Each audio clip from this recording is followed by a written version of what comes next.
Oke, halo sahabat KMC, kembali lagi dalam video pembelajaran kimia, di mana kali ini kita akan membahas melanjutkan diskusi kita tentang bentuk molekul nih teman-teman.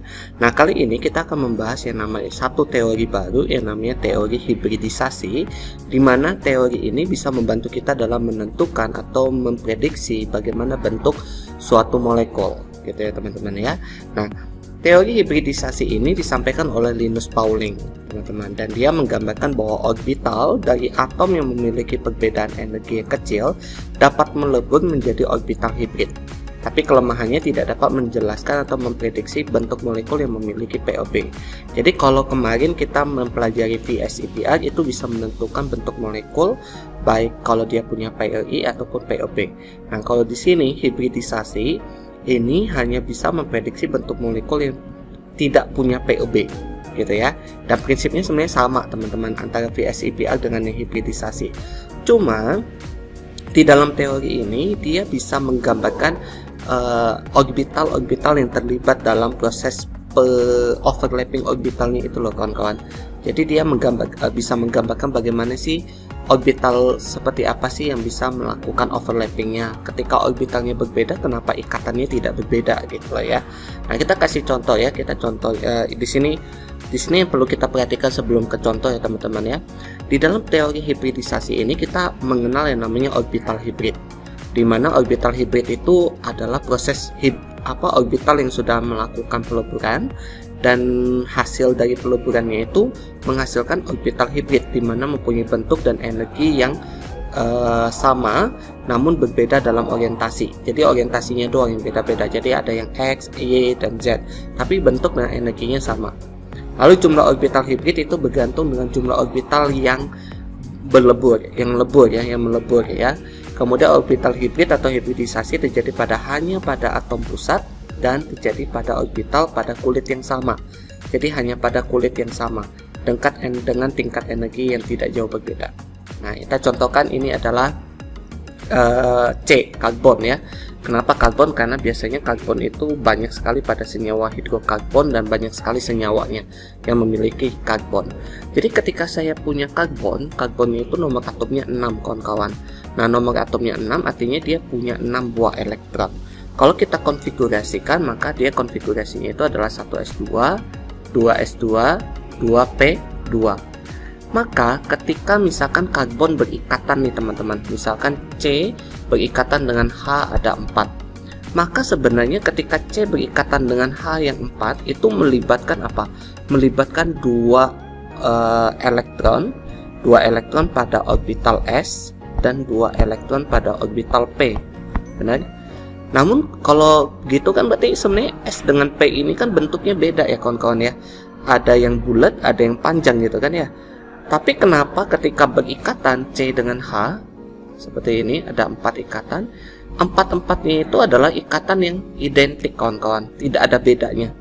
Padahal sebenarnya kalau kita lihat dari bentuknya, S itu bulat, P itu bentuknya kayak gini, harusnya akan ada perbedaan dong, atau jenis ikatannya akan berbeda dong gitu ya teman-teman ya. Nah, mengapa demikian? Nah, itu dijelaskan dengan hibridisasi. Jadi ketika berikatan, elektron pada orbital 2s dan 2p ini, 2s dan 2p itu punya perbedaan energi itu sangat rendah kawan-kawan, tidak terlalu jauh berbeda. Oke, dan berada pada kulit yang sama, yaitu kulit kedua. Nah, di sini elektronnya itu akan, dua orbital ini akan melebur ya. Melebur itu istilahnya kayak menyatu kawan-kawan. Menyatu, jadi di sini menyatu ya. Jadi ada 4 kotak. Di sini menyatu menjadi 4 kotak. Jadi ketika dia menyatu 4 kotak kayak gini ya harusnya ya. Ini 1, 2, 1 gitu ya. Satu lagi. Nah, lalu elektron 1 yang di sini akan pindah ke 1 kotak lagi. Jadi akan menghasilkan seperti ini. Nah, ini adalah orbital hasil peleburan, namanya orbital hibrid. Oke, ini adalah orbital hasil peleburan, orbital hibrid. Peleburan dari orbital apa? Orbital 1 orbital S, 1 kotak ya, orbital S, dan 3 kotak orbital P. 3 kotak orbital P. Maka ketika dia melebur, orbital hibridnya kita sebut dengan orbital hibrid sp3. Oke, orbital hibrid sp3. Jadi satu S melebur dengan 3 buah P membentuk 4 orbital hibrid, yaitu disebut dengan orbital hibrid sp3 yang bentuknya cuma gini kawan-kawan. Bentuknya sama semua ya kawan-kawan ya kalau lihat, cuma beda orientasinya aja.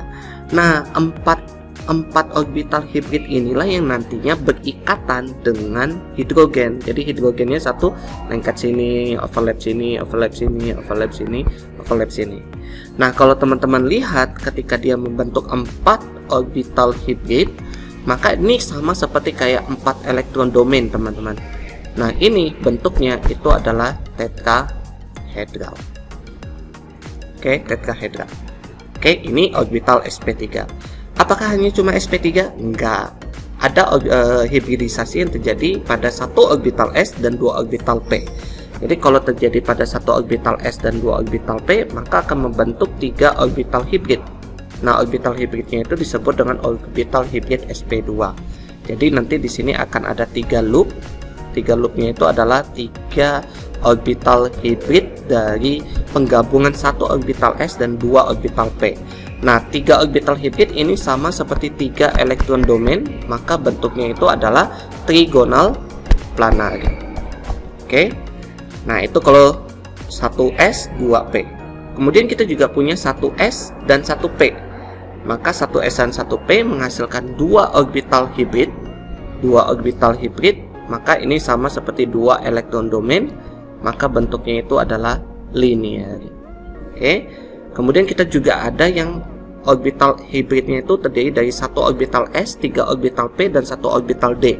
Maka kita akan memiliki jumlahnya itu adalah 5 orbital hibrid. Nah, ini sama seperti 5 elektron domain, maka bentuknya itu adalah trigonal bipiramidal. Oke, bipiramidal. Oke, kemudian kita juga punya sebenarnya sp3d2 ya kawan-kawan ya. Itu artinya orbital hibridnya ada 6, maka bentuknya adalah oktahedral.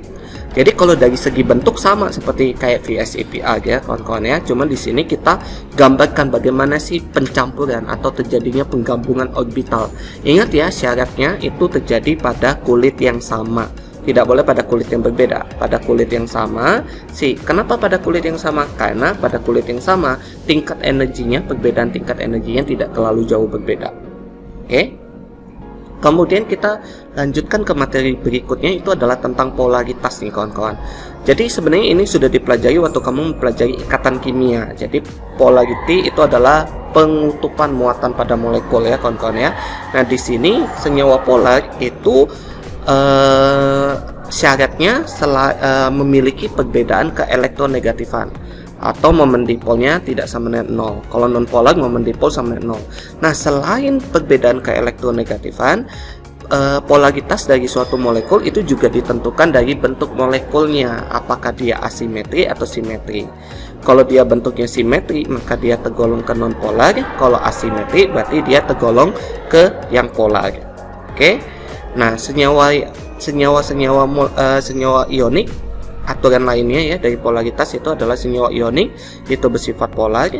Molekul unsur N2, P2 yang terdiri dari unsur yang sama itu juga non polar. Mengapa? Karena tidak ada momen dipol, tidak ada perbedaan keelektronegatifan. Kenapa? Karena unsurnya sama kawan-kawan. Kemudian senyawa yang terdiri dari atom yang berbeda adalah senyawa polar, karena pasti ada perbedaan keelektronegatifan. Nah, untuk bentuk molekulnya, kalau dia simetri itu polar, non polar. Kalau asimetri itu non polar. Maka di sini yang polar itu bentuknya band, V-shape, trigonal piramidal, T-shape, square piramidal, seesaw. Kalau non polar ada linear, trigonal planar, tetrahedral, trigonal bipiramidal, dan square planar dan octahedral. Oke. Nah, di sini ada beberapa contoh. Misalkan saya kasih contoh Cl2 gitu ya. Kalau Cl2 itu adalah molekul unsur terdiri dari unsur yang sama, berarti tidak ada perbedaan keelektronegatifan. Berarti dia ini adalah senyawa non polar. Kalau Hf, karena ada perbedaan unsur, maka pasti ada perbedaan keelektronegatifan, maka dia senyawa polar. Nah, untuk dua yang lainnya kalian coba sendiri ya. Oke, saya kasih satu lagi deh, CBr4. Karena CBr4 ini dia seperti ini bentuknya.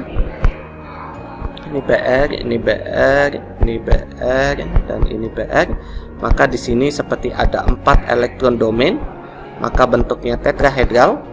Karena dia tetrahedral, maka dia berbentuk simetri. Kalau berbentuk simetri, maka dia tergolong senyawa yang non polar. Oke, teman-teman. Nah, untuk video kali ini cukup sampai di sini. Semoga kamu bisa pahami apa yang sudah kita bahas di dalam video ini. Dan untuk materi selanjutnya akan kalian tunggu sampai ke video berikutnya ya kawan-kawan ya. Karena habis video ini masih ada satu video lagi untuk menggambarkan tentang gaya antar molekul. Oke, thank you semua. Sehat selalu. Sampai ketemu lagi di video-video berikutnya.